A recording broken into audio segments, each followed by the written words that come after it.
दोस्तों, क्या आप यकीन करेंगे कि हमारी पृथ्वी पर एक ऐसा भी देश है जो आकार में आपके गांव से भी छोटा है, लेकिन जहां की सड़कों पर ऑटो रिक्शा की तरह करोड़ों रुपयों की लैम्बोर्गिनी और फेरारी दौड़ती है। एक ऐसा देश जहां इनकम टैक्स का नामो निशान नहीं है और वहां हर दूसरा व्यक्ति करोड़पति है। आज के इस वीडियो में मैं आपको सैर पर लेकर जा रहा हूं दुनिया के उन 3 जादुई देशों की ओर जहां गरीबी केवल एक शब्द मात्र है और अमीरी ऐसी कि सुनने वालों के होश ही उड़ जाएं। मैं बात करूंगा मोनाको की, जहां लोगों के घरों में ही नहीं बल्कि पैदल चलने वाली गलियों में भी एयर कंडीशनर लगे हैं। फिर हम देखेंगे लग्जमबर्ग को, जहां बस और ट्रेन का सफर हर किसी के लिए बिल्कुल मुफ्त है। और अंत में हम सैर करेंगे लिechtenstein की, जहां का राजा हर साल अपनी पूरी प्रजा को अपने महल में बुलाकर बियर और शराब की मुफ्त पार्टी देता है। तो चलिए वीडियो में आगे बढ़ते हैं। मोनाको। दोस्तों, क्या आप जानते हैं कि मोनाको इतना छोटा देश है कि शायद आपका गांव भी इस देश से कहीं अधिक बड़ा होगा। यदि आप मोनाको में सुबह सैर पर निकले तो मात्र 1 घंटे में इस पूरे देश में घूमकर वापस अपने ठिकाने पर लौट आएंगे, क्योंकि क्षेत्रफल के मामले में मोनाको वेटिकन सिटी के बाद दुनिया का दूसरा सबसे छोटा देश है। इसका कुल क्षेत्रफल मात्र 2.02 वर्ग किलोमीटर ही है। हमारे भारत के वो गाँव जहाँ ठीक ठाक इंसानी आबादी रहती है में से भी अधिकतर गाँव मोनाको देश से कहीं अधिक बड़ा आकार रखते हैं। हालांकि क्षेत्रफल में छोटा होने का मतलब ये कतई नहीं है कि मोनाको कोई साधारण देश है। इस देश की हर खूबी और हर कदम अपने आप में असाधारण अनुभव प्रदान करता है। फ्रांस और इटली के बीच भूमध्य सागर के किनारे बसा मोनाको दुनिया का वह कोना है जहां जमीन के एक इंच की कीमत अरबों में है। इस देश में बसने के लिए बड़े हॉलीवुड स्टार और खरबपति बिजनेसमैनों का कड़ा संघर्ष रहता है। अगर भारतीय मानकों को ध्यान में रखकर बात करूं तो मोनाको में प्रति गज जमीन की कीमत 1 करोड़ भारतीय रुपयों से भी अधिक की मानी जाती है। इसका अर्थ है कि यदि आपको इस देश में एक 100 गज का सामान्य प्लॉट खरीदना है तो कम से कम 100 करोड़ रुपए अपनी जेब से आपको ढीले करने होंगे। जाहिर है हम आम भारतीय तो मोनाको में रहने तो क्या घूमने तक का ख्वाब नहीं देख सकते। इसलिए चलो इस देश की खूबियां जानकर ही अपना मन बहला लेते हैं। वैसे मोनाको में कदम रखते ही आपको एहसास होगा कि आप किसी देश में नहीं बल्कि अमीरों के एक ऐसे जादुई किले में आ गए हैं जहां गरीबी का नामो निशान तक नहीं है।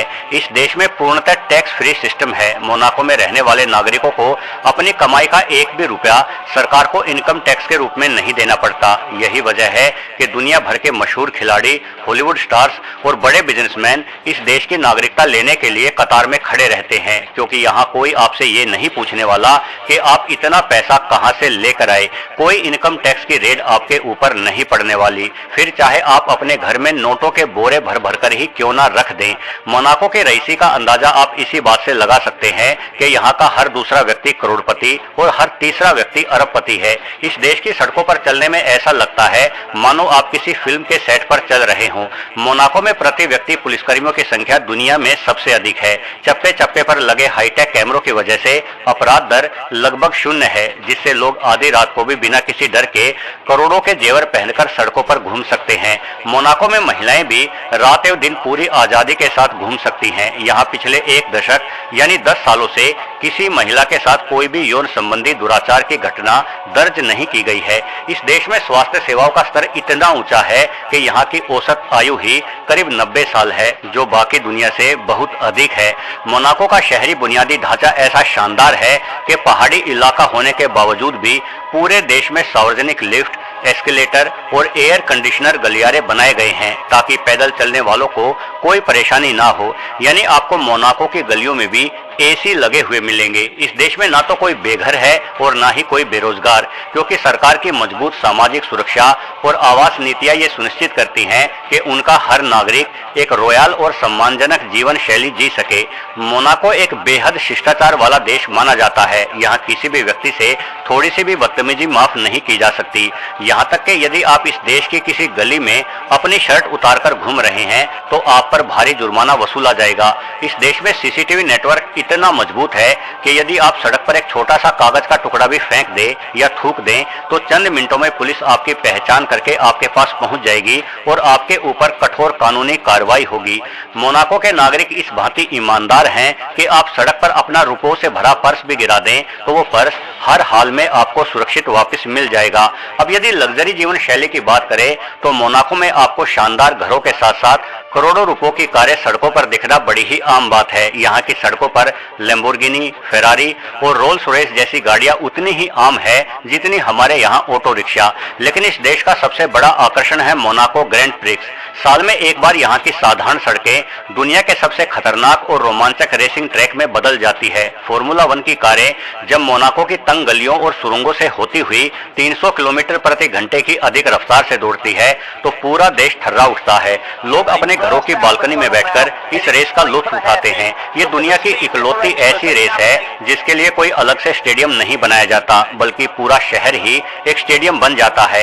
इस रेस के दौरान मोनाको की सड़कों को आम इंसानों के लिए बंद कर दिया जाता है। ना आप अपना वाहन लेकर निकल सकते हैं और ना ही आप पैदल ही घर से बाहर जा सकते हैं। बस अपनी छत पर खड़े हो जाइए और बिजली की गति से दौड़ती गाड़ियों को देखने का लुत्फ उठाइए। मोनाको के बंदरगाह पर अरबों रुपयों की याच खड़ी रहती है। याच असल में एक तरह का आलीशान समुद्री जहाज होता है जिसका इस्तेमाल सिर्फ ऐशो आराम के लिए होता है। ये जहाज पानी पर तैरते हुए 7 स्टार महल हैं जिनके भीतर हेलीपैड, शानदार swimming pool, personal cinema hall और यहाँ तक कि अपनी निजी मिनी पनडुब्बी जैसी अविश्वसनीय सुख सुविधाएं मौजूद होती है। दुनिया के बड़े बड़े अरबपति और रईस अपने इन आलीशान जहाजों को यहाँ के नीले समुद्र में खड़ा करना अपनी सबसे बड़ी शान समझते हैं। मोंटे कार्लो कसिनो का जिक्र किए बिना मोनाको की बात अधूरी ही रह जाएगी। 19वीं सदी में बना यह कसिनो अपनी बेमिसाल वास्तुकला और शाही अंदाज के लिए मशहूर है। लेकिन यहाँ का एक बहुत ही दिलचस्प और अजीब नियम भी है। यदि आपको मोनाको की नागरिकता मिल जाए तो आप इस कसिनो में जुआ नहीं खेल सकते, क्योंकि मोनाको की सरकार नहीं चाहती कि उनके नागरिक जुए की लत में पड़कर अपनी दौलत गंवा दे। यानी मोंटे कार्लो कसिनो सिर्फ विदेशी पर्यटकों के लिए ही खुला हुआ है। लग्जमबर्ग। दोस्तों, मोनाको की गलियों से निकलकर अब हम एक ऐसे देश में चलते हैं जिस देश को यूरोप का पावर हाउस कहा जाता है। ये है लग्जमबर्ग। क्षेत्रफल के हिसाब से लग्जमबर्ग लगभग 2586 वर्ग किलोमीटर में फैला है, जो हमारे भारत के गोवा राज्य जिसका क्षेत्रफल 3702 वर्ग किलोमीटर है से भी काफी छोटा है। लेकिन जब बात अमीरी की आती है तो लग्जमबर्ग को दुनिया का सबसे अमीर देश कहने में कोई अतिशयोक्ति नहीं होनी चाहिए। प्रति व्यक्ति आय के मामले में ये देश इतना आगे है कि यहाँ के एक औसत कर्मचारी की मासिक तनख्वाह भी लाखों में होती है। दरअसल लग्जमबर्ग में किसी भी कर्मचारी को यदि आप काम पर रखते हैं तो वहाँ के कानून के अनुसार आपको उस कर्मचारी को कम से कम 2700 यूरो यानी करीब 2,90,000 भारतीय रुपयों के बराबर तनख्वाह देनी होगी। हमारे देश में तो अधिकतर कर्मचारी इतना साल भर में भी नहीं कमा पाते। असल में अपने चारों तरफ से फ्रांस, जर्मनी और बेल्जियम से घिरा ये छोटा सा देश लग्जमबर्ग पूरी दुनिया के लिए एक फाइनेंशियल हब है, जहाँ बड़े बड़े बैंकों का अरबों रुपयों का लेन देन रोजाना की बात है। लग्जमबर्ग की एक अनोखी खूबी यह है कि इस देश में पब्लिक ट्रांसपोर्ट पूरी तरह से मुफ्त है। जी हाँ, आप चाहे बस, ट्रेन या चमचमाती हुई ट्रोम, जो कि सड़क पर चलने वाली एक छोटी ट्रेन होती है, में सफर करें, उसके लिए आपको कोई टिकट नहीं खरीदना पड़ता और ना ही आपको अपने साथ कोई पास आदि ही रखना पड़ता है। और ये अनोखी सुविधा सिर्फ लग्जमबर्ग के नागरिकों के लिए ही नहीं है, बल्कि वहाँ घूमने गए पर्यटक भी हर प्रकार के पब्लिक ट्रांसपोर्ट का इस्तेमाल बिल्कुल फ्री में कर सकते हैं। वस्तुतः ऐसी अनोखी एवं शानदार सुविधा देने वाला लग्जमबर्ग दुनिया का इकलौता देश है। यहाँ के सरकार का मानना है कि सड़कों पर गाड़ियों की भीड़ और प्रदूषण कम करने के लिए पब्लिक ट्रांसपोर्ट ही सबसे बेहतरीन तरीका है। इस देश की ट्रेनें और बसें इतनी साफ सुथरी और आधुनिक होती हैं कि आपको लगेगा ही नहीं कि आप सार्वजनिक वाहन में सफर कर रहे हैं, बल्कि आपको इन वाहनों में किसी 5 स्टार लाउंज जैसा ही एहसास होगा। यदि आप लग्जमबर्ग की खूबसूरती को निहारोगे तो आपकी आंखें खुली की खुली रह जाएगी। इस देश की राजधानी, जिसे लग्जमबर्ग सिटी के नाम से जाना जाता है, एक गहरी खाई और ऊंचे चट्टान के ऊपर बसी हुई है, जिसकी सबसे रोमांचक जगह को कैसमेट्स डू बोक कहा जाता है। यह पहाड़ों के भीतर बनाई गई हजारों साल पुरानी सुरंगों और गुफाओं का एक विशाल जाल है, जहां से अतीत में कभी दुश्मन पर नजर रखी जाती थी। जब आप लग्जमबर्ग सिटी के शेमिन डेला कॉर्निश नामक रास्ते पर चलते हैं, जिसे यूरोप की सबसे खूबसूरत बालकनी कहा जाता है, तो नीचे घाटी में बसे पुराने घरों और बहती नदी का नजारा ऐसा लगता है मानो किसी परियों की कहानी के किताब के पन्नों में ही घुस गए हों। यहाँ के ऊंचे ऊंचे पत्थर के पुल और उनके नीचे बिछी मखमली हरियाली कुदरत और इंजीनियरिंग का एक ऐसा मेल है जो दुनिया में और कहीं ढूंढे नहीं मिलता। यदि आप लग्जमबर्ग सिटी के शहरी शोर शराबे से दूर निकले तो इस देश का ग्रामीण इलाका आपको मंत्र मुग्ध कर देगा। यहाँ मुलरथल गांव का क्षेत्र इतना सुंदर है कि इसे छोटा स्विट्जरलैंड भी कहा जाता है, जहाँ के जंगलों में चलते हुए आपको अजीबोगरीब शक्ल वाली चट्टानें और दूधिया पानी के झरने मिलेंगे। ये दृश्य आपको किसी रहस्यमयी फिल्म की याद दिला सकते हैं। साथ ही लग्जमबर्ग के वियेंडेन कैसल किले को निहारना किसी रोमांच से कम नहीं माना जा सकता। पहाड़ी की चोटी पर बना यह विशाल किला जब रात की रोशनी में जगमगाता है तो इसकी परछाई नीचे बहती नदी में किसी चमकते हीरे जैसी लगती है। लग्जमबर्ग की हवा इतनी शुद्ध और वातावरण इतना शांत है कि आपको इस देश में घूमते हुए ऐसा लगेगा मानो वक्त ही ठहर गया हो। इस देश की हरियाली इतनी घनी है कि इसे यूरोप का हरा दिल भी कहा जाता है। हद से ज्यादा दौलत और शोहरत के बावजूद लग्जमबर्ग के लोगों में एक अजीब सी सादगी और शांति है। यहाँ के लोग दिखावे में यकीन नहीं रखते, बल्कि एक सुकून भरी जिंदगी जीना पसंद करते हैं। लग्जमबर्ग का सामाजिक ढांचा बेहद मजबूत है। ये लोग एक दूसरे पर अटूट भरोसा करते हैं। इस देश की एक और दिलचस्प बात यह है कि यहाँ के लगभग सभी लोग 3 भाषाएं, जिनमें लग्जमबर्गिश, फ्रेंच और जर्मन शामिल है, फर्राटेदार तरीके से बोलते हैं। साथ ही अंग्रेजी भाषा को भी लग्जमबर्ग में हर कोई समझ लेता है। इतनी भाषाओं का मेल देखकर आपको लगेगा ही नहीं कि आप किसी एक देश में घूम रहे हैं, बल्कि आपको लगेगा मानो आप सारी दुनिया की सैर कर आए। लग्जमबर्ग के मेहमान नवाजी और सुरक्षा का स्तर बेमिसाल है। वस्तुतः यह देश इस बात का सबसे बड़ा सबूत है कि अगर खूब सारी दौलत किसी के पास हो तो कैसे एक छोटी सी जगह को भी पृथ्वी का सबसे खूबसूरत स्वर्ग बनाया जा सकता है। लिक्टेनस्टाइन। दोस्तों, लिक्टेनस्टाइन एक ऐसा देश है जिसका नाम भी शायद आप में से बहुत लोगों ने नहीं सुना होगा। ये देश ऑस्ट्रिया और स्विट्जरलैंड की सीमाओं के बीच आल्प्स के ऊंचे पहाड़ों में किसी गहने की तरह जड़ा हुआ है। क्षेत्रफल की बात की जाए तो लिक्टेनस्टाइन महज 160 वर्ग किलोमीटर में ही सिमटा है, यानी ये हमारे देश की राजधानी दिल्ली से भी करीब 10 गुना छोटा आकार रखता है। लेकिन लिक्टेनस्टाइन की भी असली ताकत इस देश के धन में छुपी हुई है। यहाँ प्रति व्यक्ति आय इतनी ज्यादा है कि लिक्टेनस्टाइन में कोई गरीब तो छोड़ ही दीजिए, मध्यम वर्ग का व्यक्ति मिलना भी असंभव सा ही कार्य है। भारत में जहाँ प्रति व्यक्ति मासिक आय 16 से 17 हजार रुपयों के आसपास बैठती है, वहीं लिक्टेनस्टाइन में यह आय करीब 10,000 अमेरिकी डॉलर यानी 9 लाख भारतीय रुपयों के बराबर है। यानी इस देश में काम करने वाला हर व्यक्ति एक साल में बड़ी ही आसानी से करोड़पति बन सकता है। यही कारण है कि आसपास के कई देशों जैसे ऑस्ट्रिया एवं हंगरी आदि से अनेकों इंसान लिक्टेनस्टाइन में काम करने आते हैं। इन पड़ोसी देशों के लोगों को लिक्टेनस्टाइन आने के लिए किसी पासपोर्ट या वीजा आदि की आवश्यकता नहीं पड़ती, यानी ये आसानी से सुबह काम पर आते हैं और शाम को अपने देश वापस लौट जाते हैं। लिक्टेनस्टाइन की अमीरी का राज इसकी विविध अर्थव्यवस्था में छुपा है। यहाँ अनेकों उच्च तकनीक औद्योगिक केंद्र है, जहाँ विश्व स्तरीय मशीनरी, दंत चिकित्सा उपकरण, विशेष करके नकली दांत और फार्मास्यूटिकल उत्पादों का निर्माण होता है। ऊंचे बर्फ से ढके पहाड़, गहरी हरी घाटियां और बादलों को छूती चोटियां लिक्टेनस्टाइन को किसी जादुई पेंटिंग जैसा बना देती है। यहाँ का रेटिकोन पर्वत न केवल साहसिक ट्रेकिंग और स्कीइंग के लिए विश्व प्रसिद्ध है, बल्कि सर्दियों में जब यह पहाड़ बर्फ की सफेद चादर ओढ़ लेता है तो पूरा देश किसी काल्पनिक लोक जैसा दिखाई देने लगता है।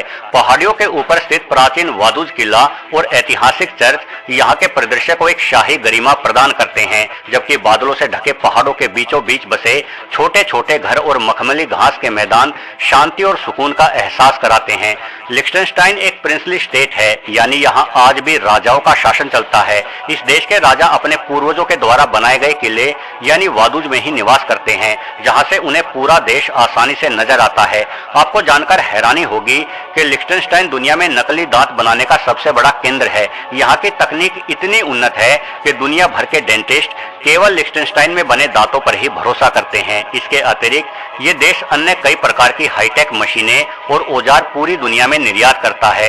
वस्तुतः लिक्टेनस्टाइन की सड़कों पर चलते हुए आपको ऐसा एहसास होगा कि यहाँ तकनीक और प्रकृति ने हाथ मिला लिया है। यहाँ एक तरफ अत्याधुनिक फैक्ट्रियां हैं तो दूसरी तरफ हजारों साल पुराने अंगूर के सुहाने बगीचे भी हैं। दरअसल लिक्टेनस्टाइन की भौगोलिक स्थिति उसे अंगूर की खेती के लिए आदर्श बना देती है। यही वजह है कि इस देश में आपको चारों ओर अंगूर के गुच्छे लटकते हुए मिलेंगे, जिनका इस्तेमाल यह देश बेहतरीन वाइन बनाने के लिए करता है। वस्तुतः लिक्टेनस्टाइन की वाइन पूरी दुनिया में सबसे श्रेष्ठ मानी जाती है। वैसे इस देश के लोग पीने पिलाने के बड़े शौकीन है। भारत के स्वतंत्रता दिवस वाले दिन ही यानी हर साल 15 अगस्त को लिechtenstein में भी बड़ा आयोजन किया जाता है, क्योंकि इस दिन इस देश के पूर्व शासक प्रिंस फ्रांज जोसेफ का जन्म हुआ था और इसी उपलक्ष्य में लिechtenstein के राजा अपनी पूरी प्रजा को ही पार्टी देते हैं। इस रोज लिechtenstein के वर्तमान राजा प्रिंस हांस अदम द्वितीय अपने महल के शाही बगीचे को पूरे देश की जनता के लिए खोल देते हैं। देश का हर नागरिक, चाहे वो बच्चा हो या बूढ़ा, राजा के महल में आमंत्रित होता है। इस पार्टी में हर प्रकार की शराब एवं भोजन लिechtenstein की प्रजा को राजा की ओर से मुफ्त में परोसा जाता है। ये सोचना भी काफी अजीब है कि हमारी पृथ्वी पर कोई ऐसा भी देश हो सकता है जहां का राजा अपनी प्रजा के साथ बैठकर पार्टी करता हो। ये सादगी और प्रेम ही लिechtenstein को दुनिया के बाकी अमीर देशों से अलग और विशेष बनाता है। मजे की बात यह है कि लिechtenstein के पास अपनी कोई सेना या आर्मी ही नहीं है। साल 1868 में ही यहाँ की सेना को समाप्त कर दिया गया था, क्योंकि इस अनोखे देश के लोगों का मानना है कि शांति से बड़ा कोई हथियार नहीं हो सकता। यहाँ तक कि इतना अमीर होने के बावजूद इस पूरे देश में एक भी हवाई अड्डा नहीं है। यदि आपको जहाज के जरिए सफर करना है तो पड़ोसी देश ऑस्ट्रिया जाना होगा, जिसकी लिechtenstein से दूरी सड़क मार्ग से मात्र कुछ ही मिनटों की है। हालांकि बिना फौज के भी लिechtenstein बेहद सुरक्षित है। वस्तुतः इस देश में सुरक्षा का आलम यह है कि लोग रात में भी सोते समय अक्सर अपने घरों के दरवाजे खुले ही रखते हैं। यानी केवल अमीरी नहीं बल्कि शांति और सुकून ही इस खूबसूरत देश अर्थात लिechtenstein की सबसे बड़ी दौलत है। तो दोस्तों, आशा है कि आपको दुनिया में सबसे अमीर माने जाने वाले इन 3 देशों की यात्रा करने में आनंद की अनुभूति हुई होगी। वीडियो पसंद आने की स्थिति में लाइक बटन पर क्लिक करना ना भूलें और आपका हमारी पृथ्वी चैनल पर पहली बार आना हुआ हो तो बिना किसी संकोच के सब्सक्राइब बटन भी दबा डालें। धन्यवाद।